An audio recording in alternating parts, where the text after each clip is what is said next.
நாம் எல்லாம் முரட்டு பக்தர்கள் பார்த்துருப்போம், முரட்டு தொண்டர்களை பார்த்துருப்போம். இன்னைக்கு இந்தியாவே ஒரு முரட்டு அடிமையே பார்த்துக்கிட்டு இருக்குன்னு சொன்னேன்.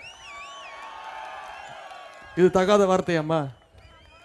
இதுதான் கெட்ட வார்த்தையா? முரட்டு அடிமைங்கிறது கெட்ட வார்த்தையா? அவருக்கு இருக்கிற அனுபவம் எனக்கு இல்லதான். அவர் சொல்றாரு உதயநிதியோட வயசு என்னுடைய அரசியல் அனுபவம் அப்படின்றார். ஆமா, அரசியல்ல உங்களை விட எனக்கு குறைவான அனுபவம் தான். ஆனா என்ன அனுபவம் இருக்கு?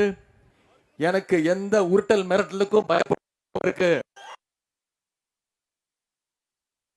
குறிப்பா என்னைக்குமே சுயமரியாதையோடு இருக்கக்கூடிய அனுபவம் இருக்கு. தமிழ்நாட்டுக்கு என்னைக்கும் மக்களோடு நின்று போராட்டம் பண்ற அந்த அனுபவம் இருக்கு. எனக்கு இந்த அனுபவம் எல்லாம் இருக்கு. நான் இன்னைக்கு எடப்பாடி பழனிசாமி அவர்களை பார்த்து கேட்கிறேன், உங்களுக்கு என்னென்ன அனுபவம் இருக்கு?